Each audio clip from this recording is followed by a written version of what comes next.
జపము చేయనప్పుడు మంత్రనాదము ఎందుండి ఉదయించుచున్నదో గమనించినచో అనడే. లోపల ఈ నమశివాయ అనేది లోపల ఎక్కడ తిరుగుతోందో గమనించండి. వాయు రూపంలో సంచారం జరుగుతూ ఉంటుంది. అక్కడ ఎక్కడో ఒక చోట ఇలా ఇలా ఇలా కదులుతున్నట్టుగా అనిపిస్తుంది మనకి. పూర్తి దృష్టి దాని మీద కేంద్రీకరించాలి, ఖచ్చితంగా అనిపిస్తుంది. ఇక మళ్ళీ దాని అర్థము, దాని శబ్దము, దాని ధ్వని కూడా అక్కల. ఆ మార్గమే ఇలా వెడుతూ ఉన్న మార్గం ఎందుండి ఉదయించుచున్నదో అది ఆత్మ నుంచే వస్తుంది. ఆత్మశక్తి. లేదా శవం జపం చేయదుగా, ఎందుకంటే దానికి ప్రాణశక్తి లేదు, మనకు ఉంది కాబట్టి చేస్తున్నాం. ఆ ప్రాణశక్తిని పట్టుకోవాలంటే ఆ శక్తి మీదకే లోపలికి చూడాలి. ఆ మంత్రనాదం ఎందుండి ఉదయించుచున్నదో గమనించనచో ఆ గమనించు మనస్సు అందే లీనమగును. ఈ గమనించడం అనేది అలవాటు అయితే ఏమవుతుందంటే గమనించే మనస్సు ఆ జపంలో లీనమైపోతుంది. ఆ రకంగా మనస్సును మనం లీనం చేసుకోవచ్చు. అది జపం చేసే విధానం. అంటే ఖచ్చితంగా ఓ గదిలో కూర్చోవాలి, ఓ మూలకి వెళ్ళిపోవాలి, తలుపు చెడత అన్నీ వేసి ఇయ్యాలి, ఎవరిని రావద్దని చెప్పాలి. భార్య కాదు, భర్త కాదు, ఎవరు ఉండదు అక్కడ. ఇద్దరు కూర్చుని చేయడానికి ఏదైనా సత్యనారాయణ వ్రతం కాదు, జపం ఇది. ఎవరు ముక్తి వారిదే. భార్యకి మహత్తరమైన వైరాగ్యం ఉండొచ్చు, భర్త పనికిమాలిన వాడు కావచ్చు, ఏం చేస్తాం ఇక్కడ. భర్త మహాయోగి కావచ్చు, ఈవిడ పెద్ద రోగి కావచ్చు, ఎవడు చెప్తాడు. ఒకరి కాంక్షలు వదిలితే ఒకరికి వదలవు. అందుకే మన వివాహ నిబంధనల్లో ధర్మేచ అర్థేచ కామేచ నాతిచారామి అన్నారు. మోక్షేచ నాతిచారామి అనలా. మోక్షవాంఛ తీవ్రంగా ఉంటే క్విట్, వదిలేసే విషయం. అక్కడ ఎవరి అనుమతి మనకు అవసరం లేదు. ఎవరు అనుమతినిచ్చడిదేమీ లేదు. ప్రకృతి గుడిలోన పరమ శిల్పముగాగ, ప్రకృతి గుడిలోన పరమ శిల్పముగాగ ఎవరు అనుమతినిచ్చడిదేమీ లేదు. ఎవరితో చర్చ చేసేడిదేమీ లేదు. ప్రకృతి గుడిలోన పరమ శిల్పముగాగ ఎవరు అనుమతినిచ్చడిదేమీ లేదు. ఎవరితో చర్చ చేసేడిదేమీ లేదు. మౌనమే దైవమన వేయి మాటలేలా, మౌనమే దైవమన వేయి మాటలేలా. మనల్ని మనం చేరుకోవడానికి ఇంకొకటి అనుమతి అవసరమా? భార్య అయినా భర్త అయినా ఎవరైనా. వారేమిటండి అనుమతులు ఇచ్చేది? వారు ఎందుకు ఇస్తారండి? వారి అవసరాలు వారికి ఉంటాయి. అందుకని మీరు ఎలా ఉండాలి, మీరు ఎలా ఉండాలి, మీరు ఎలా సంపాదిస్తూ ఉండాలి, మీరు ఎలా కీర్తి సంపాదిస్తూ ఉండాలి. ఇంకా ముని మనవరాలు ఉంది, మనవరాలు ఏదో చెబుతూనే ఉంటారు ఇక్కడ. రెండో వారికి అవన్నీ పట్టట్లేదు. పరమ వైరాగ్యంతో ఉన్నారు. అటు ఉన్నప్పుడు ధర్మం ఏం చెప్పారంటే వదిలేయి, ఇంక మాట్లాడకని చెప్పారు. అప్పటికి చేసింది చాలు. పెళ్ళి అయిన వెంటనే కాదు అక్కడ. పెళ్ళి అయిన వెంటనే అది ధర్మం కాదు. కానీ పెళ్ళి అయింది, పిల్లలు పుట్టారు, మనవాళ్ళు కూడా పుట్టారు. ఇంకా దేనికి? మూడో తరం కూడా వచ్చింది ఇక్కడ. ఇంకా ఈ మొహమాటాలు పడుతూ ఉంటే కూర్చోలేము ఇక్కడ. అందుకని ఒంటరిగానే ఉండాలి. ఎప్పుడు సమయం కుదిరితే అప్పుడే చేయండి. ఏ మూల కుదిరితే ఆ మూల చేయండి. ఈ మూల అని పెట్టుకోకండి. వాస్తుకి దీనికి సంబంధం లేదు. కింద పులి చర్మం వేసామా, పావు చర్మం వేసి నీకు తోచింది వేసుకో. మొత్తం మనం ప్రదేశాలు, క్షేత్రాలు, చర్మాలు, సమయాలు ఇవన్నీ పెంచేస్తాం. అసలు చేసి జపం తగ్గించేస్తాం. చివరికి ఆ పులి చర్మం ఒకటి దొరకలేదని 3 నెలలు వాయిదా వేస్తాడు. ఈలోపు శ్రీమద్ రమారమణ గోవింద వీడు వెళ్ళిపోయాడు. పులి చర్మం వచ్చే జన్మలో దొరకాలి. ఇప్పుడు యదకరే వవిరజేత్ తదకరే వప్రవ్రజేత్. ఏ క్షణం నీకు పరమ వైరాగ్యం కలిగిందో, ఆత్మజ్ఞానం తప్ప ఇంకేమీ అక్కర్లేదని అనిపించదు, తక్షణం వెళ్ళిపో అన్నాడు. తక్షణమే ముహూర్తము, వృధాక్షణములు 10 కోట్లు పోయే. రేపే క్షణమందు ఏమొగున ఎవడి రుంగును, పూర్వజన్మ కర్మ క్షయమున్బొనర్పుము. భ్రమప్రభవము ప్రపంచమన్న వేదాక్షరముల్ స్మరింపుము. పరాత్మవు నీవు గ్రహింపుము ఇంకనే. ఇష్టదైవం అనే కావ్యంలో రాసిన పద్యం ఇది. తక్షణమే ముహూర్తం. పెళ్లికి ముహూర్తం 3 నెలల తర్వాత ఉంటుంది. శోభనానికి ఇంకా తర్వాత ఉంటుంది. ఇంకా దేనికో ముహూర్తాలు ఉంటాయి. ఆత్మజ్ఞానం పొందడానికి ముహూర్తం ఉండదు, తక్షణమే. అందుకే ఆయనకి రాత్రి దోస్తే రాత్రే బయలుదేరాడు రమణ మహర్షి. అంతే. రైలు దొరుకుతుందా లేదా, డబ్బులు సరిపోతాయా లేదా, ఏం ఆలోచించుకోవాలా. అలా ఆలోచించుకుంటూ కూర్చుంటే బిగుసుకుపోతాం ఇక్కడ. అంత తీవ్రమైన తపన ఉంటే ఈ జపం ఫలిస్తుంది. సోమవారాలు ఏకాదశులు కూర్చుని చేస్తే ఫలించదు ఇక్కడ. దానికోసం దీని నుంచి ఫలితం ఏమీ ఆశించకూడదు. అది జపం.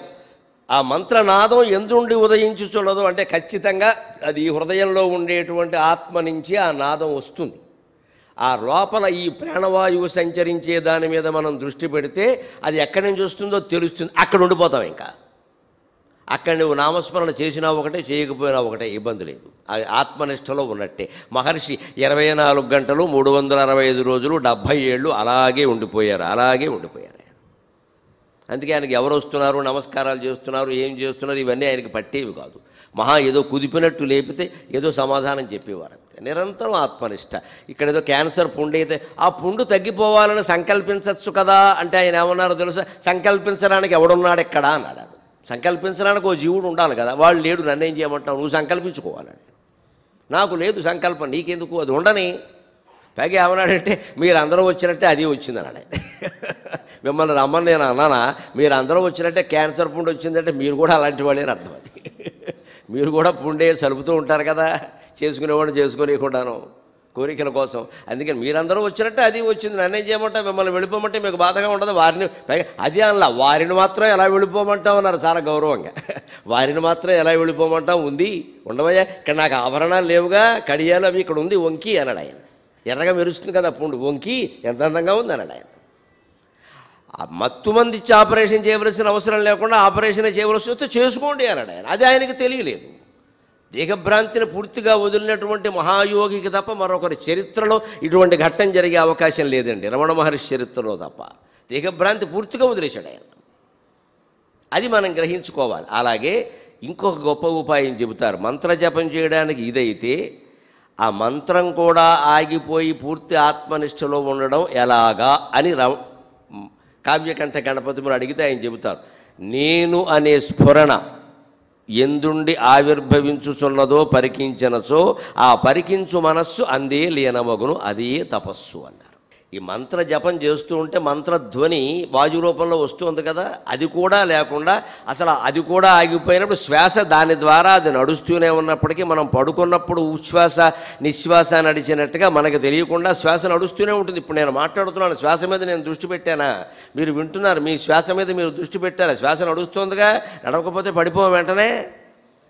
అంచేది భగవంతుడు ఎంత గొప్ప ఏర్పాటు చేశారు అంటే మనం ఈ లౌకిక కార్యక్రమాలు ఎన్ని చేసుకుంటున్నప్పటికీ లోపల ప్రాణవాయువు సంచరించే విధంగా పెద్ద ఏర్పాటు చేసేసాడు. ఇంకా అంతకంటే గొప్పవాడు ఎవలేడు, దేవుడు ఉన్నాడు అనడానికి ఈ ప్రాణవాయువు ప్రాణశక్తి చాలు, ఇంకేం అక్కర్లేదు ఇక్కడ. ఇది నీ అనుమతి తీసుకుందా? అన్నం తిన్నామండి, అన్నం తినేటప్పుడు ఏమనుకున్నాం, గోంగూర పచ్చడి ఇంకొంచెం వేస్తే బాగుండు, వేశారు కానీ ఏమిటో ఉల్లిపాయలు తరగలా, ఇవన్నీ పెట్టుకున్నాం ఇక్కడ. పనసపొట్టు వేశారు కానీ గుమ్మిడొడియాలు ఉండాలి, చెప్పానుగా గుమ్మిడొడియాల ముందే ఈయన దృష్టి అంతా గుమ్మిడొడియాల మీద ఉంది. ఇలా ఏదో ఎంచుకున్నామండి, అన్నీ తిన్నామండి, కానీ ఈ మామిడికాయ పప్పు, మిరపకాయలు, గోంగూర పచ్చడి, ఉల్లిపాయలు, పనసపొట్టు కూర, గుమ్మడికాయలు, మొక్కల పులుసు, అందులో వేసిన ఆనపకాయ మొక్కలు అన్నీ లోపలికి వెళ్ళాక ఏమయ్యాయి? పశువులకు వేసే కుడితిగోళం ఎలా ఉందో ఇది కూడా అంతే. ఒక్క మాటలో చెప్పాలంటే పల్లెటూరు వాళ్ళకి బాగా తెలుస్తుంది. పశువులకి మేత వేస్తారు, కుడితిగోళమని బాగా అన్ని నీళ్లే ఉంటాయి, అందులో మిగిలిన పదార్థాలన్నీ బారేస్తారు, చిట్టేస్తారు, తౌడేస్తారు, మిగిలిన అన్నం బారేస్తారు, ఏది మిగిలితే అది అందులో బారేస్తారు. అవన్నీ కలిపి కొట్టరా కావేటరంగా తింటుంది అది. మనము కూడా లోపల చూసుకుంటే ఇలాగే ఉంది. ఇక్కడ నువ్వు దీన్ని చాలా ఆకర్షణీయంగా ఉండి అందంగా వండించుకుని రుచిగా వండించుకుని తిన్న కూరలన్నీ లోపలికి వెళ్ళి కుడితిగోళంలో పశువులు తిండి అయ్యాయి. ఇందులో అనుమానం వెళ్ళా. మనం ఎందుకు మళ్ళీ అన్నం తినగలుగుతున్నాం, శరీరాన్ని ప్రేమించగలుగుతున్నాం అంటే లోపలికి ఎప్పుడు ఓ గొట్టం పెట్టుకుని చూసే అవకాశం మనకి ఇవ్వలేదు ఎవరు. లోపలికి ఓ గొట్టం పెట్టుకుని చూస్తే మళ్ళీ జీవితంలో అన్నం తినవాడు. ఈ అసహ్య ప్రక్రియను మనం గమనించద్దా? ఒకసారి పడుకున్నప్పుడైనా అనుకోవాలి కదా, జీవితం అందంగా ఉంది శరీరం అంటే బాగా స్నానం చేసి పంచి కట్టుకుంటే అందంగానే ఉంటుందండి. ఏమైనా లోపల అలా ఉందా? కానీ మనం తినేటప్పుడు ఇన్ని రకాలు ఎంచుకున్నాం, లోపలికి వెళ్ళాక అది ఏం జరుగుతుందో మనకేమైనా తెలుసా? మనకు తెలియకుండా మన పనులు మనం చేసుకుంటున్నాం, పడుకుంటున్నాం, రాగద్వేషాలకు లోనవుతున్నాం, ఆత్మస్థుతి పరనింద చేసుకుంటున్నాం, రకరకాల పుస్తకాలు చదువుతున్నాం, సినిమాలు చూస్తున్నాం. ఈ లోపల ఈ జీర్ణ ప్రక్రియ నడుస్తుందా లేదా? మరి నీ పనుల్లో నువ్వు ఇక్కడ మునిగిపోయినప్పటికీ సృష్టిలో సమస్త జీవరాశులకి ఈ జీర్ణ ప్రక్రియ నడిపిస్తున్న దేవుడు ఉన్నాడు అని వేరే చెప్పాలా? ఇది ఒక్క ఉదాహరణ సరిపోదా? వేరే మన అనుమతి లేకుండా, మన ప్రమేయం లేకుండా అక్కడ జరిగిపోతుంది అంటే ఈ అనంతమైన సృష్టిని అంతటినీ నడిపిస్తున్న భగవంతుడు ఉన్నాడని వేరే చెప్పేది ఏమిటంటే తెలియట్లే ఇక్కడ.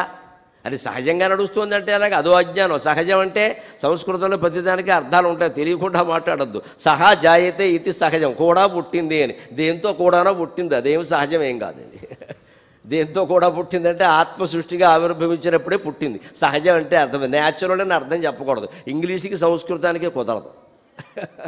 సంస్కృతంలో ఆత్మజ్ఞానానికి సంబంధించి చాలా లోతైన అర్థాలు ఉంటాయి. సహజం అంటే సహా జాయతే, కూడా పుట్టింది. దేని కూడా పుట్టింది? వాడు అలా వాడి కోపం సహజం అంటే వాడు పుట్టినప్పుడే కోపం పుట్టింది. వాడంటే వాడు జీవుడు. ఆ జీవుడు పుట్టినప్పుడే కోపం కూడా పుట్టింది. ఎందుకని? కోపం ద్వారా వాడు అనుభవించవలసిన కర్మఫలాలు కొన్ని ఉన్నాయి, అందుకోసం పుట్టింది అక్కడ.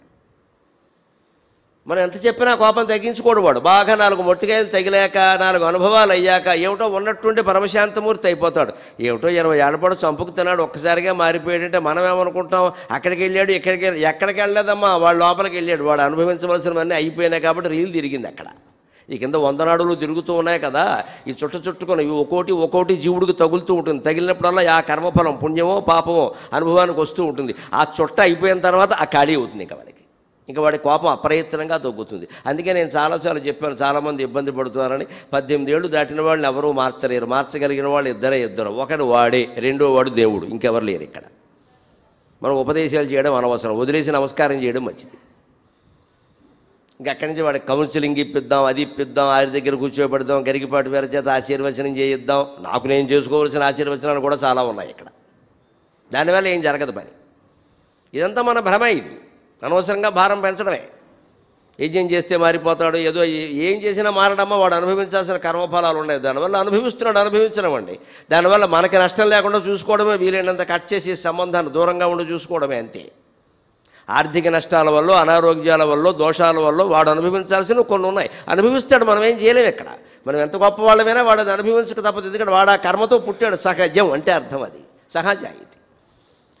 అంటే నేను అనే స్మరణ, ఈ మంత్రధ్వని కూడా లేకుండా లోపల కళ్ళు మూసుకుని మనం లోపలికి గనక అంతర్ముఖ సమారాధ్య అన్నట్టుగా లోపలికి వెళ్ళి చూస్తే నేను అనేది స్ఫురిస్తూనే ఉంటుంది. ఆ నేనే నువ్వు కాబట్టి స్ఫురించకపోవడం ఉండదు. శవానికి స్ఫురించదు కానీ ప్రతి జీవికి స్ఫురిస్తుంది. ఆ మాటకు వస్తే కుక్కలకి, నక్కలకి, శాలగోళ్ళకి, జీవులకు కూడా స్ఫురిస్తుంది. అయితే వాటికి దాన్ని గ్రహించే శక్తి లేదు, మనకు ఉంది అంతే. అందుకే మానవ జన్మ దుర్లభం అన్నారు. లేకపోతే జంతువు కంటే మనం ఏ రకంగా గొప్పవాళ్ళం, జంతువులన్నీ సహజంగా ప్రవర్తిస్తాయి. ఆకలి వేసినప్పుడే తింటాయి. మనం ఆకలి వేసినప్పుడు కాదండి, 10 ఏళ్లకు సరిపడ దాచిపెట్టుకుంటున్నాం ఇక్కడ. జంతువు కంటే ఘోరం మన ప్రవర్తన. కాస్త ఏదైనా ఫలానా వస్తువు కరువు వస్తుంది అంటే 100 కేజీలు ఒకడే కొనేస్తాడు ఇక్కడ. మిగిలిన సమాజం ఏమైపోతుందో అని ఆలోచించడం. ఓ అపార్ట్మెంట్లో మనం 25 మంది కలిసి ఉంటున్నాం. అక్కడ నీళ్ల కొరత వచ్చింది అనగా మన ఇంటి నిండా నీళ్లు నింపేస్తాం, మిగిలిన వాళ్ళు పోయినా పర్వాలా. అయ్యో వాళ్ళ ఇంట్లో పక్కింట్లో పురుడు పోసుకునే అమ్మాయి ఉంది, ఇంకో ఇంట్లో ముసలాయన ఉన్నాడు, ఇబ్బంది పడతారేమో. మనకేదో ఇంట్లో ఉన్నది ఇద్దరమే కదా, ఈ 2 డబ్బాలు చాలు, మిగిలినవి వాళ్ళకు వదిలేద్దాం అనిపించి నింపై తరచు చూసుకుందాం, వాడు కూడా మనకెందుకు. ఇదే మన ధోరణి. అంటే ఈ ఖచ్చితంగా ప్రతి జంతువు ఇలా ఉండదండి. ఎక్కడ జంతువు ఇలా ఉండదు. దానికి అవసరమైన ఆహారం తిని కడుపు నిండగానే పోతుంది. అది మన కడుపు నిండంతో సరిపెట్ల. సాయంత్రానికి రేపటికి వచ్చాయిగా ఫ్రిడ్జులు, శవపేటికల్లాగా అందులో దాస్తూ ఉంటాం పట్టుకెళ్ళి. మళ్ళీ 4 రోజులకి 3 రోజులకి తీసుకుని తింటూ ఉంటాం ఇక్కడ. ఈ నిలవబెట్టుకోవడం అనేది మనిషికి చేతనే. ఎందుకంటే భవిష్యత్తు ఆశ. జంతువుకి అది లేదు. ఎందుకంటే జంతువు కంటే మానవ జన్మ దుర్లభం అంటే నాకు ఆశ్చర్యంగా ఉంటుంది. ఎందుకు, ఏం మంచివాడు మానవుడు జంతువు కంటే? ఏ జంతువు కంటే కనీసం ఆయుర్దాయం కూడా మనకు జంతువుల కంటే ఎక్కువ కదా. పాము ఎవడు పరిగెట్టుకుని చంపకుండా ఉంటే 400 ఏళ్ళు బతుకుతుందమ్మా, 400 ఏళ్ళు బతుకుతుంది ఎవరు చంపకుండా ఉంటే. కాకి తుఫాను రాకుండా ఉంటే 100 ఏళ్ళు బతుకుతుంది. కాకిని చిరంజీవి అంటారు. 100 ఏళ్ళు తుఫాను రాకుండా. కాకి ఎప్పుడూ చంపదు. కాకులను వేటాడేవాళ్ళు ఇంకా తయారవ్వలేదు, సంతోషిద్దాం. కాకి మాంసం తినేవాళ్ళు తయారవ్వాలి, సంతోషిద్దాం. కానీ కాకులు కూడా మరణం ఉండాలి కదా. తుఫాను గాలి రాకుండా ఉంటే కాకి 100 ఏళ్ళు బతుకుతుంది. మరి కాకి కంటే మనం ఏం గొప్పవాళ్ళం ఎక్కడ? అందుకని ఆత్మజ్ఞానం పొందకపోతే ఏమంటారంటే కాకి నీకు తేడా ఏముందిరా, 100 ఏళ్ళు బతికవు, ఎందుకు పని లేక. ఆ పొందాలి అంటే ఈ సాధన ఎవరికి వారే చెయ్యాలి. ఇలా నేను చెప్పినటువంటి సాధన చేస్తే, రమణ మహర్షి చెప్పినటువంటి మార్గంలో మీరందరూ కూడా జీవన్ముక్తులు అవుతారు. అందరూ జీవన్ముక్తులు అవుతారు, ఎవరిని ఆశ్రయించక. వారి కింద వారి పాదాలు వీరి పాదాలు పట్టుకుని బాధపడవలసిన సర్వస్వతంత్రమైన విధానం ప్రపంచం మొత్తం మీద ఏదన్నా ఉంటే అది రమణ మహర్షి మార్గం ఒక్కటే. ఆయన సూటి మార్గం. నువ్వు బాగుపడ్డవాయా, నీకు ఆ గొడవ అంతా ఎందుకయ్యా? దేవుడు ఉన్నాడా లేడా అని కూడా ఆయన అడిగితే ఆ గొడవ ఎందుకు, నువ్వు ఉన్నావా లేదో చూసుకోమన్నాడు ఆయన. అందుకని దేవుణ్ణి నిరూపించే ప్రయత్నం చేయలేవా? ఈయన నిరూపించాల్సిన అవసరం ఆయనకేమిటండి? నువ్వు ఉన్నావా లేదా అది చూసుకో. దేవుణ్ణి వదిలే, ఉన్నాడా లేడా, నువ్వు ఉన్నావా లేదా అంటే నేను ఉండకుండా ఎలా ఉంటా, మరి అదెవరో ఆలోచించమన్నాడు ఆయన. అప్పుడు అన్నీ అర్థమవుతాయి. అంచేత ఈ శక్తి కోసం మనం ప్రయత్నం చేయాలి ఖచ్చితంగా. అందుకని నేను అనే స్ఫురణ ఎందుండి ఆవిర్భవించుచున్నదో గమనించినచో ఆ గమనించు మనస్సు అందే లేనవగును, అది ఏ తపస్సు, వేరే తపస్సు ఏమీ లేదు. ఇక్కడ ఆ జపం కూడా లేనప్పుడు ఆ నేను అని ఎక్కడ స్ఫురణ వస్తుందో కలుగుతుంటే సరిగ్గా లోపలికి చూపి లోచూపుతో లోపలికి చూసి దాని మీదే దృష్టి పెడితే అదే తపస్సు, ఇంకేమక్కల. ఎంతసేపు ఉండగలిగితే అంతసేపు ఉండు. అందులో నిజంగా లీనం కాగలిగితే బయట ధ్వనులు కొన్ని వినపడవు, కానీ అప్పుడు కూడా మీ శ్వాస మీకు వినపడుతుంది. ఇంకో సులభమైన ఉపాయం చెబుతున్నా. బౌద్ధ మతంలో జన్ బౌద్ధం అని ఒకటి ఉంది చైనా దేశంలో. వాళ్ళు చేస్తారు ఆ పద్ధతి, గురువులు శిష్యులు చేయిస్తారు. అలారం గడియారం ఒకటి పక్కన పెట్టుకోమన్నారు, ఇలాంటి బల్ల మీద లేకపోతే మంచం మీద. అది టిక్ టిక్ టిక్ టిక్ అని వినిపిస్తూ ఉంటుంది కదా, ఆ టిక్కే వినపడాలి, నీకు ఇంకేం వినపడద్దు. అంత నిశ్శబ్దంగా లోపలికి చూడాలి. ఒక్క టిక్కు కూడా జారిపోతాం, మళ్ళీ కాసేపు ఏదో ఆలోచన మళ్ళీ మారిపోయి ఇందుకు రావడం కాదు. ఇక్కడ ఒక్క టిక్కు కూడా జారిపోవద్దు అని సంపూర్ణంగా అలారం గడియారం మోగే టిక్ టిక్ టిక్ అన్నదాని మీద శబ్దం పెడితే ఏకాగ్రత కుదిరి తీరుతుంది, అనుమానం లేదండి. అది చేసి చూడండి మీ ఇంటికి. అలారం గడియారం ఉపయోగించుకోవలసింది దానికి. ఆ టిక్ తప్పితే ఇంకేం వినపడద్దు. మహా అయితే మన శ్వాస అంతే, అదేం వినపడేది ఏం లేదు, ఊరికి తెలుస్తూ ఉంటుంది. అదే పెద్ద శబ్దం చేయదు కదా, తెలుస్తూ ఉంటుంది. ఈ టిక్ వినపడదు, అది ఒక్కటే. టిక్ అనేది దైవనామమా అనద్దు, ఇక్కడ అన్నీ దైవనామాలే. సర్వవాంగ్మయము స్తోత్రములన్నీ స్తోత్రాణి సర్వాగిరహ అంటారు శంకరాచార్య. స్తోత్రాణి సర్వాగిరహ, అన్ని వాక్కులు దేవతా స్తోత్రములు. ఆ టిక్కు కూడా దేవతా స్తోత్రమే. నువ్వు ఆ దృష్టితో చూడాలి. ఆ టిక్ టిక్ అనగానే గడియారం మోగుతోంది, ఇదివరకులా మోగట్లా, దీనిలో బ్యాటరీ వేయాలి, ఈ ఆలోచన రావద్దు ఇంకా. మళ్ళీ అక్కడికి ఇంతకన్నా అందమైన గడియారం ఎక్కడో చూసా, ఇది టిక్ అన్నారు, దీన్ని అదో కిక్ అంటారు దీన్ని. ఈ టిక్ అనేది భగవన్నామమే అనుకుని నువ్వు దాని మీదే పెడితే ఆ టిక్ చాలు, ఇంకేమక్కల. ఏదైనా చాలు, ఏ శబ్దమైనా చాలు. అది ఓంకారం అయితే మరీ మంచిది. అలాంటి ప్రయోజనాన్ని పొందే విధంగా ఆయన చెప్పాడు. అందుకని ఆ 2 జపాలు మనం సాధన చేస్తే కలిగే ప్రథమ ప్రయోజనం ఏమిటంటే మన మనస్సులో ఉండే రకరకాల బంధాల మీద అపేక్షలు తొలగిపోతాయి. అందుకోసమే మహర్షి ఇక్కడికి వచ్చిన వాళ్ళందరినీ 2 ప్రశ్నలు వేసేవారు. మామూలుగా ఏదైనా మాట్లాడవలసి వస్తే సాపాటు అయిందా అని అడిగేవారు, గిరి ప్రదక్షిణం చేసేవా అని అడిగేవారు. సంపాదించుకోవడం ఎందుకంటే అన్నం తినాలి కదండి, అన్నం తినే మేరకైనా సంపాదించుకోవాలి, తిండి బట్ట ఉండాలి వద్దు, దాని మాత్రమే సంపాదన ఉండాలి కదా. అంటే అത്ര ఆహారార్థం కర్మ కుర్యాదనంజం కుర్యాదాహారం ప్రాణ సంరక్షణార్థం. సరే, ఆహారం కోసం సంపాదించుకున్నాం, ఆహారం తినడం. మరి ఆహారం తినడం ఎందుకు, అన్నం తినడం ఎందుకు, ప్రాణం నిలబెట్టుకోవాలి కదా.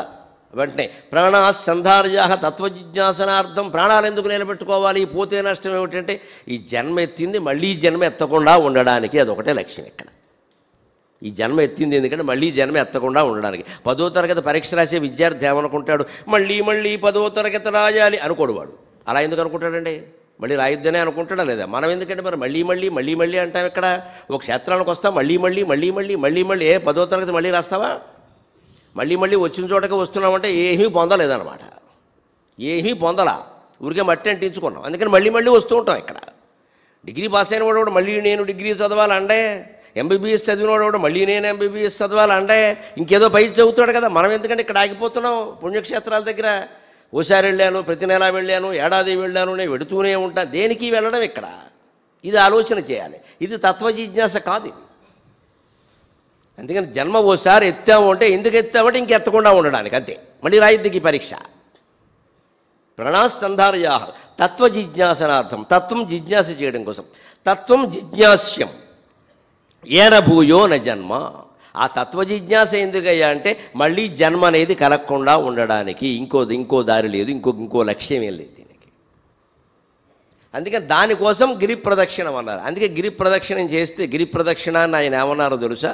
సంచార సమాధి అన్నారు. ఆ గ్రంథాల్లో చూసుకోండి మీరు. దివ్య జీవన మకరందం కానీ, రమణ మహర్షి గురించిన ఏ పుస్తకాల్లో కానీ ఆయన మాటలు యథాతథంగా ఉటంకించిన చోట చూసుకుంటే తెలుస్తుంది. గిరి ప్రదక్షిణం అంటే ఏమిటంటే సంచార సమాధి అన్నారు. అంటే సంచారం అనేదాన్ని ఒక సమాధి స్థితిగా భావించాలి. నువ్వు కొట్టు కనపడగానే ఆగి బట్టలు కొనుక్కుని, కొట్టు కనపడగానే ఆగి మళ్ళీ బ్యూటీ క్లినిక్లో సామాన్లు కొనుక్కుంటే ఇంక ఇది అనవసరం. ఇక్కడ మనం సమాధి అయిపోయాం.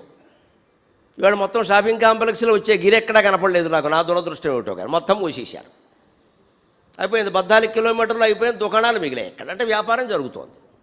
ఆశ్రమం వాళ్ళు కూడా బాధపడుతున్నది. ఏదో నన్ను అభ్యర్థించారు ప్రత్యేకంగా, చెప్పండి బాబు దీని గురించి అని. తట్టుకోలేకపోతున్నాం, పొన్నమనాడు జనం, మనాడు ఒకడు ఉండట్లేదు ఎక్కడని చెప్పారు. మనకు నమ్మకం బాగా వచ్చేసింది.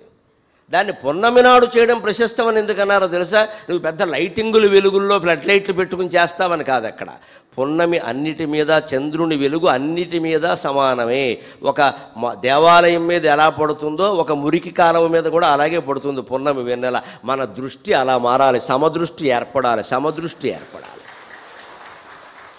చంద్రుడు వెన్నెల నేల మీద పడుతూ ఉంటే 5 అంతస్తుల భవనం మీద ఎలా పడుతుందో కూలివాడు గుడిసె మీద కూడా అలాగే పడుతుంది. చంద్రుడికి భేదం లేదుగా. వీడు కూలివాడు, నేను పడద్దు అనుకోడు. వీడు ఐశ్వర్యవంతుడు, నాకు బిల్లు కడతాడు కాబట్టి ఎక్కువ పడాలి అనుకోడు. మన జీవితంలో ఆ దృష్టి సాధించాలి. ఐశ్వర్యవంతులతో ఒక రకంగా, పేదవాళ్లతో ఒక రకంగా మనం వ్యవహరించకూడదు. ఏదైనా వ్యవహరించడం అనేది అవసరాన్ని బట్టి. అవసరమైన వాడికి ఇస్తాం. ఆ వారికి ఎందుకు ఇవ్వలేదు అంటే మనకి ఇష్టం లేక కాదు, అవసరం లేదు. వారికి అవసరం లేదు, వీరికి అవసరం, అంతే. ఈ దృష్టి, ఇది సంచార సమాధి. ఇది సంచరిస్తే కానీ జరగదండి. ఒక ఇంట్లో కూర్చున్నామనుకో, బావిలో కప్పలాగా మన కుటుంబ సభ్యులు ఇందులోనే ఉండే మంచి చెడ్డలు, ఇదే ప్రపంచం, ఇంకేం లేదు ఇక్కడ. అదే ఒక్కసారి కొండ చుట్టూ తిరిగారనుకోండి, లేదా ప్రయాణం ఏదో చేశారనుకోండి, కాశీ వరకు వెళ్ళొచ్చారనుకోండి, బోళ్ళు కులాలు, బోళ్ళు మతాలు, రకరకాల మనుషులు, రకరకాల ప్రవృత్తులు అన్నీ చూశాక జీవితం మొత్తం అర్థమైపోతుంది. ఇంక వేరే చెప్పక్కల. అందుకే పూర్వకాలం వైదిక విద్యార్థులకి 10 వేదం నేర్పడంతో పాటుగా దేశాటన చేయమని చెప్పేవారు. వేదం ఒకటి నేర్పితే పుస్తక జ్ఞానం ఉంటుంది, లోకజ్ఞానం ఉండదు. దేశాటన చేయమని చెప్పేవారు. వెళ్ళేటప్పుడు ఏం చేసేవాళ్ళు, ఆ సంచిలోనో జోలులోనో చిలకడ దుంపలు, బంగాళదుంపలు ఎందుకు నిలవ ఉంటాయని దాంట్లో ఏదో వండుకోవాలి కదా. మరి ఓ వాన వస్తుందేమో అని గొడుగిచ్చేవారు, కారికి చెప్పులు ఇచ్చేవారు. ఇదే పెళ్లికి ముందు చేసే స్నాతకం. మనం పెళ్లికి ముందు చేస్తున్నాం, ఇంతకంటే పొరపాటు ఇంకోటి లేదు. పెళ్లికి ముందు కాదు చేయవలసింది, విద్య అయిపోయాక. అందుకే ఇప్పటికీ యూనివర్సిటీ కాన్వకేషన్ అంటే స్నాతకోత్సవం అంటారు.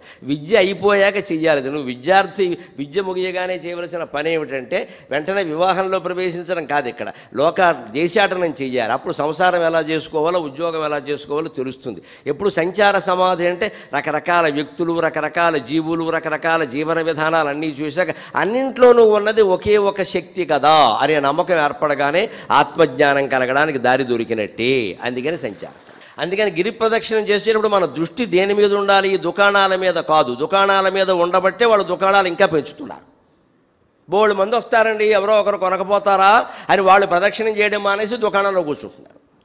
మనం ఏమీ కొనకుండా మొత్తం చుట్టూ తిరిగి వచ్చాను, ఎవరు కొనట్లేదండి ఈ మధ్యన దుకాణాలు మూసేస్తారు. అప్పుడు గిరి కనపడుతుంది. అప్పుడు గిరి చుట్టూ తిరిగితే ఏమిటొస్తుంది? ఖచ్చితంగాను మొక్కలు ఉంటాయి, ఎదిగిన చెట్లు ఉంటాయి, మొక్కలు ఉంటాయి, మానులు ఉంటాయి, కోతులు ఉంటాయి, పందులు ఉంటాయి, రకరకాల జీవులు ఉంటాయి. ఆ జీవులన్నిటి జీవన విధానం కనిపిస్తూ ఉంటే సర్వం కల్విదం బ్రహ్మ, సర్వం కల్విదం బ్రహ్మ అనే భావన స్థిరపడుతుంది. అందుకోసం కొండ చుట్టూ తిరగమన్నారు. ముఖ్యంగా కొండ చుట్టూ కోతులు ఉంటాయి. రమణాశ్రమం అంటే కోతులే. నిన్న కోతి గురించి ఆయనే ఎంత గొప్పగా చెప్పాడో తెలుసుకున్నాం. అంచేత ఏ జీవిని మనం అవమానించొద్దు, ఏ జీవిని మనం అనుమానించొద్దు. అన్నిటినీ గౌరవించాలంటే అన్ని భగవత్ స్వరూపం అనేటువంటి భావన మనస్సులో ఉండాలి కదా. అందుకని సంచార సమాధి అన్నారు గిరి ప్రదక్షిణాన్ని. ఆ సంచార సమాధిగా మనం భావిస్తే జరిగేది ఏమిటయ్యా? ఈ గిరి రూపంలో ఉన్నది భగవత్తత్వమే. అరుణాచలము అంటే సాక్షాత్తు శివుడే అన్నాడు ఆయన. ఎందుకని? అది నిశ్చలం, కొండ నిశ్చలం, కింద దుకాణాలు, మనము చంచలం. ఈ చంచలతత్వం అర్థం కావాలంటే ఎప్పుడు నిశ్చలతత్వం కేసి చూడాలి. చంచల రూపమందుకొని సర్వము సాగుచునుండే, చంచల రూపమందుకొని సర్వము తానై సాగుచుండే నిశ్చంచలతత్వం ఒక్కటి. చంచల రూపమందుకొని సర్వము తానుగా సాగుచుండే నిశ్చంచల తత్వమొక్కటి. అచంచల బుద్ధి గ్రహించునయ్యదే సంచితముల్ నశించునెడ, అచంచల బుద్ధి గ్రహించునయ్యదే సంచితముల్ నశించునెడ. శంకరుడయ్యదే విష్ణువయ్యదే మంచియు చెడ్డనయ్యదే సుమా, తుది నీవును నేను నయ్యదే. చంచలతత్వాన్ని అందుకని ఒక నిశ్చంచల తత్వం కొనసాగుతోంది. ఈ కనిపిస్తున్న సృష్టి చంచలం. అందుకే శంకరాచార్య దీన్ని మిథ్య అన్నారు. మిథ్య అంటే లేదు అని కాదు, పొరపాటు అర్థాలు చెప్పద్దు. జగన్నాస్తి అనలేదనే అజ్ఞాని కాదు, అమాయకుడు కాదు. జగత్తు మిథ్య అన్నాడు. ఉన్నది ఉన్నట్టుగా ఉండదయా, నిరంతరం మారిపోతుంది అన్నాడు. లెక్క ఇది, నిరంతరం మారిపోతుంది అన్నాడు. నిరంతరం మారిపోతున్నది ఉన్నట్టా లేనట్టా? నువ్వు ఉందనుకుంటే ఉంది, లేదనుకుంటే లేదు. ఏ క్షణానికి ఆ క్షణం ఉంది, మరుక్షణం లేదు. మారిపోతుంటే అంతే కదా. జగత్తు మరుక్షణం ఉండదు, ఏ క్షణానికి ఆ క్షణం ఉంది. అందుకే జీవితం సుఖంగా ఉండాలంటే వర్తమానం మీద దృష్టి పెట్టాలి. భవిష్యత్తు గురించి భయపడకూడదు, గతాన్ని గురించి ఆలోచించకూడదు. ఏది జరుగుతుందో అది జరగనిస్తే అయిపోయాయి. ఈ ఉపన్యాసం చెప్పడానికి ముందు నాకు, వినడానికి ముందు నీకు 100 సమస్యలు బయట ఉండొచ్చు. అవన్నీ బయట వదిలేసి ఇక్కడ కూర్చున్నామా లేదా? ఇప్పుడు నేను ఆ సమస్యల గురించి ఆలోచించి, మీరు ఆ సమస్యల గురించి ఆలోచిస్తే చెప్పడమో జరగదు, వినడమో జరగదు. వర్తమానం మీద దృష్టి అంటే ఇదే. వర్తమానం మీద దృష్టి అంటే దీనిలో మళ్ళీ ఫోటో తీసే ప్రయత్నం చేసామంటే అర్థం భవిష్యత్తు మీద దృష్టి పెట్టాను. ఇక్కడ అది ఎప్పుడో చూడాలి, ఎవరికో పంపాలి, బోళ్ళు లైకులు రావాలి, ఇది సరిపోయింది. ఇక్కడ నీకు జ్ఞానం రావక్కల, లైకులు రావాలంటే బొట్టనవేలు కావాలి. ఇక్కడ వెళ్ళి బొట్టనవేలు చీక్కుంటూ కూర్చోరాదా? ఎవరొద్దన్నారు? మనకేవో ఎవరికో పంపాలి, ఎవరికో లైకులు కావాలి. మనం వినడం, మనం తెలుసుకోవడం ముఖ్యం కాదు, అందుకు వస్తుంది. అంటే మనం వర్తమానం మీద దృష్టి పెట్టట్లా. చెంచల రూపాన్ని అందుకొని మొత్తం సర్వము తానుగా సాగుచుండే నిశ్చించల తత్వం ఒక్కటి, నిశ్చించలమైన తత్వం ఒకటి ఉంది, అదే భగవంతుడు. నిశ్చలతత్వ జీవన్ముక్తి అన్నారు శంకరాచార్య. నిశ్చలతత్వం తెలిస్తే జీవన్ముక్తి పొందినట్టే. నిశ్చలత్వం ఎలా తెలుస్తుంది మనకి? చంచలత్వం తెలియాలి అంటే, దాని విషయం తెలియాలంటే నిశ్చలత్వం మీద దృష్టి పెట్టాలి. ఎలాగా? మనం రైల్వే స్టేషన్కి వెళ్ళాం, ఓ రైలు ఎక్కాం, అది 9 గంటలకు బయలుదేరుతుంది రాత్రి. ఓ పావుగంట ముందే ఎక్కి కూర్చున్నాం, 9ంటికే ఎక్కి కూర్చున్నాం, చూస్తున్నాం. అలాగా ఈ లోపు పక్క రైలు కదిలింది. మనకేమనిపించింది? ఆ రైలు చూస్తుంటే మన రైలే కదిలింది అనిపించింది. వెంటనే మన రైలు కదులుతుందా లేదా అని చూసుకుంటాం. ఇది 9ంటికి కదా, ఇప్పుడు 8:45 అయింది, ఇప్పుడు ఎలా కదులుతుంది అని అనుమానం వచ్చి, పక్క రైలు కదులుతుంటే మన రైలు కదులుతున్నట్టే అనిపిస్తుంది. కాబట్టి అనుమానం నివృత్తి చేసుకుందుకు ఏం చేస్తాం? ప్లాట్ఫారం కేసి చూస్తాం. మనం ఎక్కింది ప్లాట్ఫారం మించే కదా, ప్లాట్ఫారం నిశ్చలం. ప్లాట్ఫారం కేసి చూడగానే అది కూడా కదులుతుంది అనుకోండి, మన రైలు కదులుతున్నట్టే లెక్క. అది కదలకుండా నిశ్చలంగా ఉందనుకోండి, మన రైలు కదలట్లేదు, వేరే రైలు కదులుతోందని తెలుసా? అంచేత చంచలమైన రైలు కదలకి నిశ్చలమైన ప్లాట్ఫారం ద్వారా జ్ఞానం వచ్చినట్టే, చంచలమైన ఈ సృష్టి రహస్యాలన్నీ నిశ్చంచలమైన భగవత్తత్వం ద్వారా అర్థమవుతాయి. రైలు అర్థమైన జీవితం అర్థమవుతుంది. ఎక్కడం దిగడం ఇంకా ఆలస్యం అని ఇలా సాగదీయడం తప్పితే ఎప్పుడైనా ఆలోచించామా? రైలు ఆలస్యం అయితే ఆత్మ గురించి ఆలోచించాలి, రైలు గురించి కాదు. ఇక్కడ అమ్మయ్య మంచి పుస్తకం తీసుకుని చదువుకోవాలి, సోది పెట్టకూడదు పక్క వాళ్ళతోటి. ఈ రావడం పోవడం, మనం వెళ్ళడం, అక్కడ పనులు, ఇవన్నీ దేనికి అసలు అవసరమా? అనవసరంగా ప్రయాణాలు చేస్తున్నామో అని ఆలోచించాలి. అవి మానేయచ్చు. ఎందుకంటే ఈ మధ్య రైళ్లు, విమానాలు, బస్సులు అన్నీ కిక్కిరిసిపోతున్నాయి విపరీతంగా. చాలామంది అనవసరంగానే చేస్తున్నారు నా అభిప్రాయం. ఏదో చిన్న మాట రాగానే వెళ్ళిపోవడమేం కదా, అది ఏదో బాగుందనగానే వెళ్ళిపోవడం అంతే. ఇంకా అది మనకు అవసరమా? చూసాం కదా, ఇది ఏమైనా చేసామా లేదు, అది ఒక్కడే చూడాల, అది చూశాక మళ్ళీ ఇంకేదో. ఇక్కడ ఇలా అనవసరంగా చేసేవాళ్ళు ఎక్కువ కాబట్టి ఎక్కడ టికెట్లు దొరకట్లేదు, అవసరమైన వాళ్ళకి దొరకట్లేదు. ఇది మనం జాగ్రత్త పడాలి బాగాను. అందుకని చెంచల రూపం అందుకొని సర్వము తానుగా సాగుతుంటే నిశ్చంచల తత్వం ఒక్కటి. ఏమాత్రం కదలనటువంటి తత్వం సర్వము తానుగా సాగుతోంది, అదే భగవత్తత్వం. శంకరుడు అయ్యేదే, విష్ణువు అయ్యేదే, మంచి చెడ్డనయ్యేదే. జీవితంలో జరిగే మంచి చెడ్డ, సృష్టిలో జరిగేటువంటి యుద్ధాలు, ప్రమాదాలు, పెళ్ళిళ్ళు, అన్ని శుభకార్యాలు, అశుభకార్యాలు అన్నీ కూడా దాని చలవే. ఆ శక్తి ఉండడం వల్లే అన్నీ జరుగుతున్నాయి. సూర్యకాంతి ప్రసరించడం వల్లే పగలు జరిగే కార్యక్రమాలన్నీ జరుగుతున్నాయి. పగలు మంచివి జరగచ్చు, చెడ్డవి జరగచ్చు, దానికి సూర్యుడు బాధ్యుడు కాదు కదా. అలాగే మన జీవితాల్లో జరిగే మంచి చెడ్డలకి భగవంతుడు బాధ్యుడు కాదు. నువ్వు ఏం చేసుకున్నావో అదే నీకు వస్తుంది. అది దృష్టిలో పెట్టుకుంటే శంకరుడు అయ్యేదే, విష్ణువు అయ్యేదే, మంచి చెడ్డనయ్యేది సుమా, తుది నీవును నేను నయ్యేది. చివరికి నువ్వు నేను కూడా అది. దాన్ని ఆయన ఏం చేశారంటే, ఆ జ్ఞానం కలగాలి అంటే అప్పడం తిన్నా జ్ఞానం కలుగుతుందని చెప్పారు. అంత సులభంగా ఆయన అప్పడం పాట అని రాశారు. ఆయన స్వయంగా రచించాడు. ఆయన తమిళంలో రచిస్తే ప్రణవానంద అనే భక్తుడు తెలుగులోకి తర్జుమా చేశాడు. ఆయన అప్పడం ఒత్తుతుంటే చూడవయ్యా, అప్పడాల పిండిలో ఏం కలుపుతారో చూడవయ్యా, దానివల్ల కూడా వేదాంతం అర్థమవుతుంది అని చెప్పాడు. అప్పడా ఒత్తి చూడు, అది తినినప్పుడే నీ ఆశ వీడు. అప్పడా మొత్తి చూడు, అది తినినప్పుడే నీ ఆశ వీడు. సత్సంగమని ఎడి నల్లేరు రసముతో, శమదమములను జీలకర్ర మిరియముతో, ఉపరతి అని ఎడి ఉప్పును గలిపి, సద్వాసన అని ఎడి ఇంగువను చేర్చి, అప్పడా మొత్తి చూడు, అది తినినప్పుడే నీ ఆశ వీడు. మౌన ముద్రయనడి ముగియని పాత్రమున జ్ఞానాగ్ని ఘృతము చే సజ్ఞానాగ్ని చే క్రాగు సద్బ్రహ్మ ఘృతమున. మౌన ముద్రయనడి ముగియని పాత్రమున జ్ఞానాగ్ని చే క్రాగు సద్బ్రహ్మ ఘృతమున. నేనది అగునని నిత్యమును పేల్చి, నేనది అగునని నిత్యమును పేల్చి, తనుదానె భుజించి తన్మయుడగునట్టి, అప్పడా మొత్తి చూడు, అది తినేనప్పుడే నీ ఆశ వీడు, అప్పడా మొత్తి చూడు, అది తినేనప్పుడే నీ ఆశ వీడు.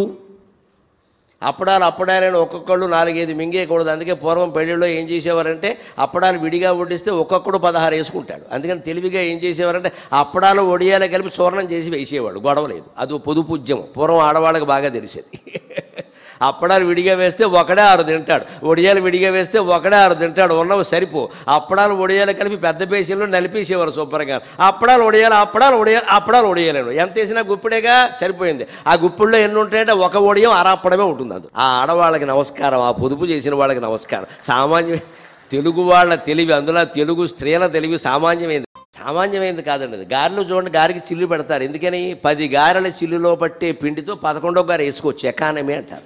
ఈ చిల్లు ఒకటి పెట్టకపోతే వడ, మనం తెలియకుండా మాట్లాడకూడదు. వడ చిల్లు ఉంటే గారి, చిల్లు లేకపోతే వడ. అప్పడా మొత్తి చూడు, అది తినేనప్పుడే నీ ఆశ వీడు. రమణ మహర్షి స్వయంగా రచించిన కీర్తన ఇది. తమిళంలో రాశారు, ప్రణవానంద ఆయన తెలుగు చేశారు. అది తింటే నీ ఆశ విడిపోతుందన్నారు. ఇంకా అప్పడాల మీద ఆశ పెరగడం కాదు, ఏ పని చేసినా, ఏది తిన్నా, ఏ బట్ట కట్టుకున్నా, ఏ ప్రయాణం చేసినా అయ్యాక మన ఆశ ఒకటి తగ్గిపోవాలి. అది లెక్కేసుకోండి.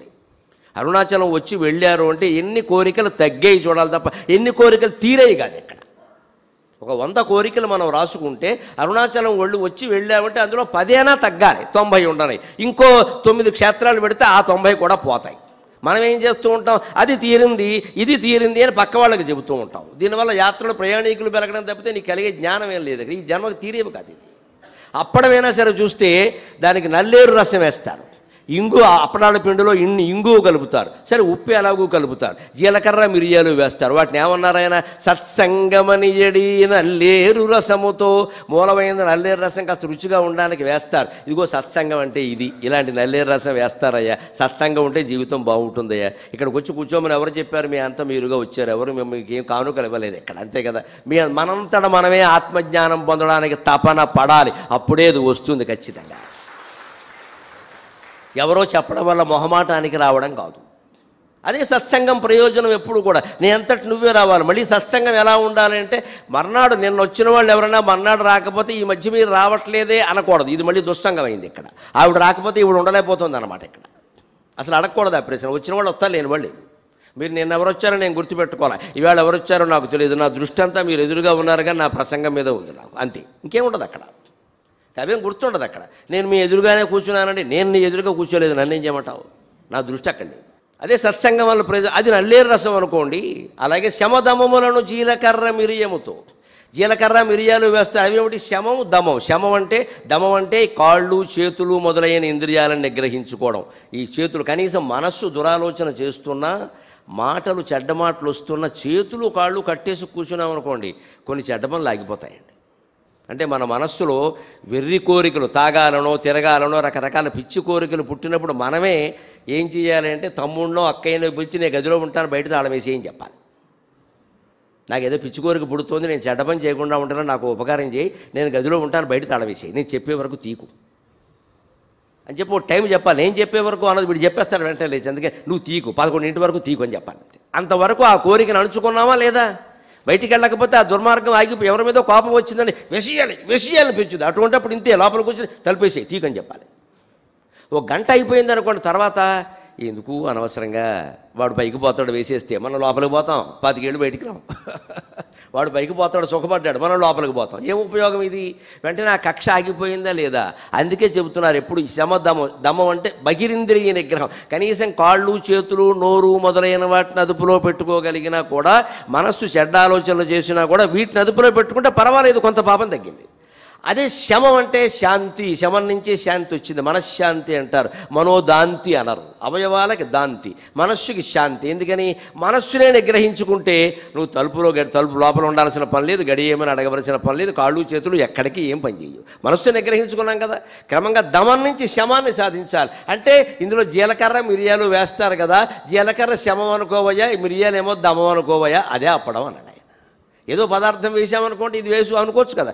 ఉప్పు ఎలాగో కలుపుతారు. ఉపరతి అని ఎడి ఉప్పును కలిపి, ఉపరతి అనే ఉప్పు కలపరు. ఉప్పు లేకపోతే ఎంత అప్పడాల పిండి ఎంత బాగా చేసినా రుచిగా ఉండదు. ఉప్పు లేని కూర ఒప్పదు రుచులకు ఎంతైనా సరే. అందుకని ఇందులో ఉపరతి అనే ఉప్పు అధ్యాత్మ జ్ఞానంలో ఎప్పుడు ఆ సాధనలో ఉపరతి. ఉపరతి అంటే రతి అంటే దానికి ప్రయత్నం చేయడం. రతి అంటే ఇంట్రెస్ట్, ఇంగ్లీష్లో ఇంట్రెస్ట్తో ఆసక్తిగా ప్రయత్నం చేయడం. ఉపరతి అంటే ఆసక్తి తగ్గించుకుని విరమించుకోవడం. అక్కర్లేదులే, తిన్నది చాలు, అన్ని చేసినవి చాలు, అనుభవించినవి చాలు, ఎంతకాలం ఇది అని వెనక్కి రావడం ఉంది. ఇది ఉపరతి. ఇది మనం ఆత్మజ్ఞాన సాధనలో ఉపరతిని కలిపినట్టయితే క్రమంగా తగ్గిపోతాయి. సద్వాసన అనియడు ఇంగువను చేర్చి. ఇంగు వాసన కొంతమందికి గిడుతుంది, ఇది కొంతమందికి గిట్టదు. ఇంగు వేసేసారంటే బాబు తినలేకపోతున్నాం అంటారు. కొంతమంది ఏమిటి ఇంగు వేయకపోతే పచ్చడి రుచే ఉంది, పులుసు రుచే ఉంది అంటారు. అదే రుచి తెలిసిన వాళ్ళకి తెలుసున్నది. ఇంగు రుచి కోసం వాసన కోసం కాదండి, తెలిసిన వాడిని కాబట్టి చెబుతున్నా. మనకి వంట గురించి సమస్తము తెలుసు, కానీ ఎప్పుడూ వంట వండను నేను. ఎందుకంటే బాగా వండారని అప్పగించేస్తారేమో అని భయం. పరిజ్ఞానం బాగా ఉంది, ఎప్పుడు ఆ ఇంట్లోకి వెళ్ళాలి. పెడితే బాధ్యత అప్పగించేస్తే ప్రమాదం కదా ఉన్న పనులతోటి. అందుకని కానీ శాస్త్రం మొత్తం తెలుసు. ఇంగువ ఏమిటంటే లోపల క్రిమి సంహారిణి. పచ్చళ్ళలో పులుసులో ఇంగు వేసుకుంటే కొన్ని రకాల కూరలో కొంచెం ఏదో ఘాటుగానో వాసనగానో ఉంటుంది, కానీ లోపలికి వెళ్ళేది యాంటీబయాటిక్, క్రిమి సంహారం చేస్తుంది. తిన్న పదార్థం అరుగుతుంది వెంటనే. అలాగే ఇక్కడ అది నిజానికి ఇంగువ వాసన కొందరికి నచ్చదు కాబట్టి చెడ్డ వాసన అనుకోకండి. సద్వాసన అని ఏడు ఇంగువను చేర్చి. వాసనలు మనస్సులో ఉండకూడదు అంటారు. అన్ని వాసనలు ఉండకూడదు కాదు. ఒక ప్రవచనం జరుగుతోంది, వినాలనేది కూడా కోరికే కదా, ఉండొచ్చు. లేకపోతే ఎలా జరుగుతుంది? ఓ మంచి పుస్తకం చదవాలి, ఇది కోరికే ఉండొచ్చు. ఓ దేవాలయానికి వెళ్ళాలి, దేవుడికి దండం పెట్టుకోవాలి, అది కోరికే ఉండొచ్చు. సద్వాసన అంటే ఇది. సినిమాలకు వెడదాం, షికార్లకు వెడదాం, విహారయాత్రలు చేద్దాం, కోడిపందాలు ఆడదాం, ఇది దుర్వాసన అంటే ఇది. అది వాసనే, ఇది వాసనే. అన్ని వాసనలు అన్నీ వదిలేయవలసిన అవసరం లేదు ఇక్కడ. మంచి వాసనలు అట్టు పెట్టుకోవాలి. తర్వాత ఏం చేయాలి? మొత్తం అన్నీ వదిలేయాలి. అది అలాగా మొత్తం తర్వాత వదిలితే అన్నీ వదిలేయాలి. ఇక్కడ ఒక మంట మండుతుంటే చూడండి, భోగి మంటలు వేసేటప్పుడు ఒక కర్ర ముందు పట్టుకుంటాం, ఒక కట్టె పట్టుకుని దాన్ని మండే కట్టెల్ని కదుపుతూ ఉంటాం. ఇలాగా కదుపుతూ ఉంటాం, కదిపి బాగా గెంటుతూ ఉంటాం. అందులో చివరికి ఏం చేస్తాం? ఈ కట్టె కూడా అందులో పడేస్తాం. మరి మంట అవ్వాలి కదా పూర్తిగా. మళ్ళీ సగం కాలేదు పట్టుకెళ్ళి ఇంట్లో పెట్టుకుంటాం. ఏంటి ఆ కట్టెలు కారడం కోసం, సరిగ్గా కారడం కోసం, లోపలికి గెంటడం కోసం ఈ కట్టెను ఉపయోగించుకుంటాం. గెంటి అందులో కట్టెలన్నీ కాలేక చివరిలో శ్రీమద్రమారమణ గోవిందా ఇది కూడా అందులో పారేస్తాం. అలాగా ఎప్పుడు సద్వాసన అనే దాంతో దుర్వాసనల్ని మండించి చివరికి సద్వాసనకు కూడా అతీతంగా మనం వెళ్ళిపోవాలి. లేకపోతే ఇవి మళ్ళీ చేదస్తాలు అయిపోతాయి. ఇక్కడ సత్సంగం ఉంటే కానీ నాకేమిటో తోచదండి. గరికపాటి వారు 3 రోజులే మాట్లాడారు, 4వ రోజు మాట్లాడలేదు, నాకు తలనొప్పి వచ్చేస్తుంది అంటే సత్సంగం నీకు పెద్ద మత్తుమంది అయిపోయింది. ఇక్కడ అలా ఉండకూడదు. ఈ చెప్పిన దాన్ని మననం చేసుకోవాలి, దాన్ని నిధిధ్యాసనం చేసుకోవాలి, గ్రహించుకోవాలి. కానీ గరికపాటి వారు శాశ్వతమా, మనం శాశ్వతమా? ఇక్కడ ఎవరు శాశ్వతం కాదు. ఎవరు 16 రోజులు మాట్లాడరు. ఇక్కడ మా పనులు మాకు ఉంటాయి కదా. అందుకే దీని నుంచి ఏం గ్రహించామో అది గ్రహించాలి. కానీ మళ్ళీ ఇది లేకపోతే నేను బతకలేను అంటున్నామంటే అయిపోయినట్టే లెక్క. ఇది అప్పడం పాట. ఇంకో మాట చెబుతున్నారు ఆయన. దీని ఇంకా కొంచెం దాంట్లో ఉండే రహస్యం కూడా చెబుతూ, పాత్రలో పెట్టి వేయిస్తాం కదా అప్పడం, లేదా కుంపట్లో పెట్టి కాలుస్తాం. మౌనముద్ర అనేది ముగియని పాత్రము. ఇప్పుడేమో నూనెలో వేయిస్తున్నారు, నేతిలో కూడా వేయిస్తారు. డబ్బును బట్టి దానికి ఏముంది, నేతిలో వేయిస్తారు. విత్తం ఉంటే ఎన్నైనా చేసుకోవచ్చు అని చేస్తారు, దానికి ఏముంది. అందుకని వేయిస్తా. ఆ పాత్ర ఎలా ఉండాలంటే మూకుడు లాంటి పాత్ర, అది ముగియని పాత్ర. అదేమిటంటే మౌనముద్ర, వీలైనంత మౌనంలో ఉండు. అదే అప్పడాలు వేయించే పాత్ర. దాంట్లో నెయ్యేసి వేస్తారు కదా, వేసుకో. సద్బ్రహ్మ ఘృతమున, దాంట్లో వేసే జ్ఞానాగ్ని చేయే క్రాగు సద్బ్రహ్మ ఘృతమున. జ్ఞానం అనే అగ్ని కింద ఉండాలి. జ్ఞానాగ్ని దగ్ధ కర్మాణం. జ్ఞానం పొందుతున్న కొద్దీ లోపల కోరికలు నశిస్తూ ఉంటాయి, వాసనలు నశిస్తూ ఉంటాయి. నిర్మలమైన నిశ్చలమైన తత్వం మీద దృష్టి పెట్టాలని అనిపిస్తూ ఉంటుంది. అప్రయత్నంగానే మనుషులకు దూరంగా వెళ్ళిపోతాం. మంచం దొరికితే పడుకుంటాం, లేకపోతే కాస్త నేల దొరికితే కూర్చుంటాం, నమశివాయలోకి వెళ్ళిపోతాం. ఇదే సాధన. అనిపిస్తోంది అంటే మనం పురోగతి సాధిస్తున్నాం లెక్క. దాని మీదే దృష్టి పెడుతోంది. ఇంకొద్దు, ఊరికి ఈ మీటింగ్లకు వెళ్ళొద్దు, ఈ క్లబ్బులో అవన్నీ అందే ఎందుకు వచ్చింది, ఏదో సమావేశాలు అంటారు, 10 మంది 2 పొగుడుతారు, 20 మంది తిడతారు, ఎందుకు వచ్చిన గొడవ ఇది అని మానేయడం అనేది ఉంది. ఇదే వాసన రాహిత్యం చేసుకోవడం అంటే. అందుకని జ్ఞానాగ్నిచే క్రాకు సద్బ్రహ్మ ఘృతమున. ఆ నెయ్యి ఏమిటంటే సద్బ్రహ్మ, పరబ్రహ్మ పదార్థాన్ని ఆజ్యంతో పోల్చారు. ఆ పరబ్రహ్మ జ్ఞానం అనేటువంటి ఆజ్యంలో దాన్ని అప్పడాలు పేల్చాలట. పేల్చడం కాల్చడం అంటారు కదా. ఎలా పేల్చాలి? కుంపట్లో కాల్చామనుకోండి, ఎలా కాల్చాలట? నేనదీయగునని నిత్యమున పేల్చి, నిత్యము మనస్సులో నేను పరబ్రహ్మ, నేను పరబ్రహ్మ, అహం బ్రహ్మాస్మి, అహం బ్రహ్మాస్మి, అహం బ్రహ్మాస్మి అనుకోవాలి. అనుకుంటూ ఉంటే జరిగేది ఏమిటో అవతల వినేవాళ్ళు వాడే మాట్లాడుకుంటున్నాడు పాపం పిచ్చాడు అనుకోని వాళ్ళే పిచ్చాళ్ళు, మనమే నిజమైన వాళ్ళం. మీ ఇంట్లో భగవంతుడి యొక్క విగ్రహం ఉంటే దయచేసి ఒక 5 నిమిషాలు దాంతో మాట్లాడండి అమ్మ, బయట వాళ్ళతో మాట్లాడకండి. పక్కన ఉన్న వాళ్ళు భార్యో భర్తో పిల్లలో ఏదైనా అనుకుంటారంటే తలుపేసేయండి, మాట్లాడండి. దేవుడి విగ్రహంతో మీ బాధలు దానికి చెప్పుకోండి, సుఖాలు కూడా చెప్పండి. సుఖాలు కూడా అమ్మా కరుణించావమ్మా, ఇంకేమిటి? నీ కరుణ ఇట్టులుండునా, నీ కరుణ ఇట్టులుండునా, చేకొనుట విలంబమోను చేకొన్న ఎడన్, ఆ కొనక ముందే అందము మాకందింతువు భవాని, ఆ కొనక ముందే అన్నము మాకందింతువు భవాని మాతృప్రేమన్. నేను మా అమ్మవారితో మాట్లాడినవే పద్యాలుగా అయ్యాయమ్మా. నాకు ఎప్పుడైనా మంచి జరిగింది, శుభం జరిగింది నేను అడగకుండానే అనిపిస్తే వెంటనే తలుపేసేసి లోపలికి వెళ్ళి మా అమ్మవారి విగ్రహం ముందు ఓ పద్యం చెప్పేస్తా. నీ దయ్య ఎలా ఉంటుందా, నీ కరుణ ఇట్టులుండునా, చీకునట విలంబమోను. ఎన్నో ప్రార్థన పద్యాలు చెప్పాను నేను, ఇంతవరకు నాకు అది కనపడలా. కానీ కాస్త ఆలస్యమైంది. కానీ చేకొన్న ఎడన్ ఆ కొనక ముందే అన్నము మాకందింతువు భవాని. ఇంకా బిడ్డ పూర్తిగా ఆకలితో మాడిపోకుండానే, ఆకలి ఇస్తోంది అన్నం పెట్టమ్మా అని అడగకుండానే తల్లి ప్రేమతో ఒరే 11 అయిందిరా అన్నానికి రావా, అన్నానికి రావా అని పిలిచి పెడుతుంది. అలాగ నువ్వు నిజంగా అనుగ్రహిస్తే పిలిచిస్తావమ్మా, మేము అడగాల్సిన పనే లేదు. తల్లి నీకు నమస్కారం.